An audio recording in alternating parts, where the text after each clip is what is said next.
Plymouth Brethren Writings. Anna. Andrew Borland. Andrew Borland of Scotland, editor of the Believers magazine, is well known to our reader family. This is the last of 3 articles dealing with 3 noble women of the New Testament. The articles have been selected from Wholesome Words, a bi-monthly paper received from New Zealand. From Luke 2. Anna is referred to as a widow of great age, perhaps one of the oldest persons in Jerusalem at that time. Her life can be divided into 3 sections. Reference is made to her virginity, but no indication is given as to its duration. Then she had lived with her husband for 7 years after she had been married. The longest period of her life was her widowhood. The account says she was a widow of about 84 years, 237. If 84 years was the length of her widowhood, she could have been well over 100. Notice these features about such a remarkable woman.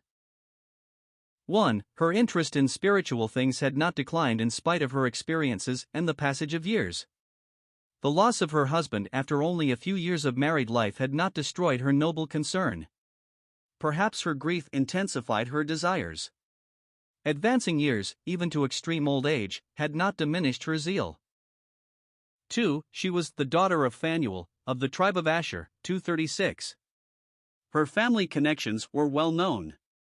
Asher was one of the 10 lost tribes taken off to captivity and scattered, but evidently some of them who had returned to Jerusalem were the forebears of Anna's father, Phanuel.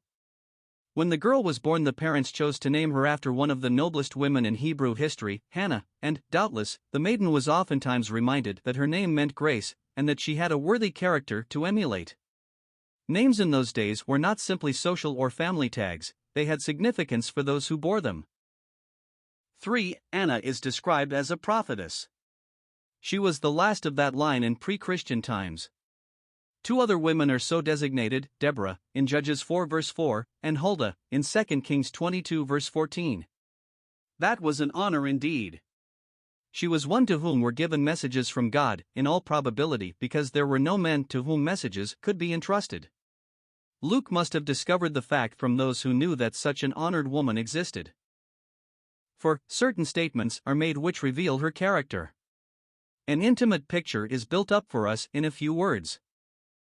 A. She departed not from the temple. Her entire life was devoted to God. It may be she occupied some building in the temple precincts, and while she was no longer known on the streets of the city, she was well known by the pious folk who attended the services regularly. What she saw in the temple court must have grieved her, as she witnessed the sacred surroundings converted into a den of thieves making merchandise their business in the name of religion. Do the assemblies of God's people not need women like that today? B. She served God. Her life was devoted to worshiping. There were priestly functions which, as a woman, she could not perform, but divinely imposed prohibitions could not interfere with a devout spirit expressing itself in adoration and praise. About her demeanor there would be an atmosphere of sanctity, of devotion, which did not need to manifest itself in words. C. She fasted. She practiced self-denial. She did not allow her indulgence to destroy the regularity of her religious exercises. Perhaps that had been a lifelong practice, so that in old age it was a habitual attitude of life. Her mode of living was free from the excesses which mark an undisciplined life. D. She prayed night and day. Fasting and praying continued together. Such exercises were not spasmodic. They were part of a regular routine from which she did not depart, and by so doing she overcame natural tendencies which might interfere with her service for God. What an asset such a woman was to those who frequented the temple at the stated times of prayer.